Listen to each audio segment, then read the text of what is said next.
بسم الله الرحمن الرحيم. النادي الاهلي يتعاقد مع الزنفولي على طريقه الزعامه عادل شكل. يعني لما تيجي تبص اسباب تعاقد النادي الاهلي مع الزنفولي هم ثلاث حاجات. محبوب، يعني هو حارس محبوب، بر بوالديه، بيعمل وجايب مع الناس كلها ما شاء الله، يعني محبوب وبيعمل وجايب وحارس روحه حلوه كده مع الناس. انما لما تيجي تبص على ارقامه مع الفرقه اللي لعب لها او مؤخرا، ارقام تخض. لما تيجي تبص بلاش الارقام، لان وارد الحارس يتاثر بقلبين الدفاع او بالمنظومه الدفاعيه اللي بيلعب قدامها، فطبيعي ان هو ممكن يتاثر بيها. انما لما تيجي تبص على الحارس كموهبه او كحارس كويس تقول ان هو يلعب للنادي الاهلي، هل هو ده الحارس اللي يلعب للنادي الاهلي؟ هل ده الحارس اللي انت يعني تبني عليه؟ او انت 6 شهور اعاره مع نيه الشراء، كلام جميل. طب هو ده الحارس؟ هي دي طموح النادي الاهلي؟ او هو ده الوقت اللي انت عايز تجرب فيه؟ او هل ده وقت يسمح ان انت تجرب فيه؟ كل دي تساؤلات وكل دي حاجات اداره الاهلي انا مش فاهم هي بتاخد قرارات بناء على ايه ولصالح مين. يعني انت خلاص قررت ان الزنفولي يبقى حارس مرمى، طب بناء على ايه؟ معرفش. طب هل هو حارس جيد؟ الله اعلم. يعني هو حارس في الدوري يخض، مش حارس جيد ولا حاجه، يعني هو حارس عادي، مش بسام، مش ابو جبل، رغم ان جبل كان فيه كلام عليه، مش اي حارس تاني. ناس رابطه حته الزنفولي بالشناوي. طب بص، الشناوي لما كان في بتروجيت ولما الاهلي قرر انه يجيبه، يا حبيبي دي حالات مش هتتكرر في الكوره.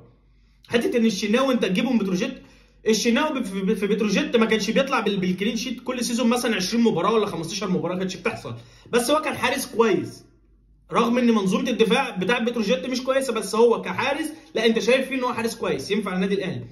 وضيف لده ان هو كان ابن من ابناء النادي الاهلي ولعب للنادي الاهلي حتى لو مباريات قليله.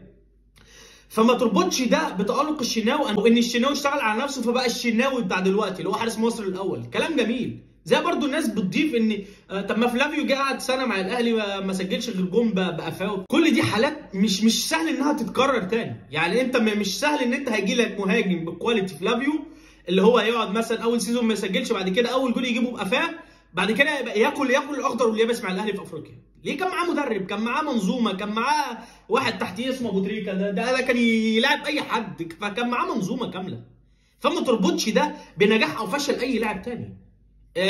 احكم على اللاعب ده. انت اللاعب بيبقى جاي لك من نادي 10 على 10 بيرفكت واحسن لاعب في مصر، وبنقول استنى لما نشوفه مع الاهلي هيبقى عامل ازاي.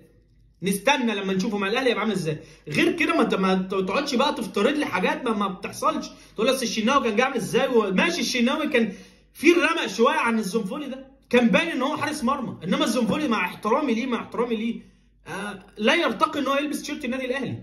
ما انت ما تجيبليش لاعب تصبر عليه 5 6 سنين وتقول لي بص بقى حلو ازاي بعد 5 6 سنين. زي برضو مروان محسن جايبه في 2016، فكرت ان انت تمشيه في 2022 وعمال تصبر عليه سنه في سنه في سنه في سنه.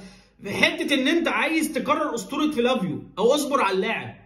وده دي في الكره الحديثه ده الكلام ده خلاص بطل. يعني الموضه دي بطلت خلاص ان انت تصبر على لاعب سنه واثنين وثلاثه. مروان محسن في تاريخه كله مع النادي الاهلي معدي ال 110 مباراه او اكتر، في 5 سنين جاب 23 جون. 23 جون مهاجم النادي الاهلي في 5 سنين.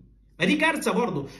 ما تخلطش الامور ببعضها. مش عشان لاعب استثنائي او لاعب قدر يخلق لنفسه او قدر ربنا يوفقه، بلاش يخلق لنفسه، دي قدر ربنا يوفقه في حته ان هو يشتغل على نفسه ويجتهد اكتر ويبقى حارس مصر الاول. زي برضه فلافيو ما بقى مهاجم افريقيا الاول وبقى مهاجم قوي ومرعب، رغم ان اول سنه مع النادي الاهلي ما كانتش تقول كده.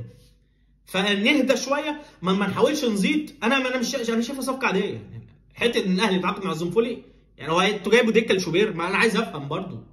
لحد دلوقتي انا مش قادر افهم. فده لو دكه لمصطفى شوبير عادي مفيش مشكله يبقى حارس تاني، انما الزنفولي لو جايبه يبقى حارس اول فعليه العوض في اداره النادي الاهلي وفي لجنه التعاقدات.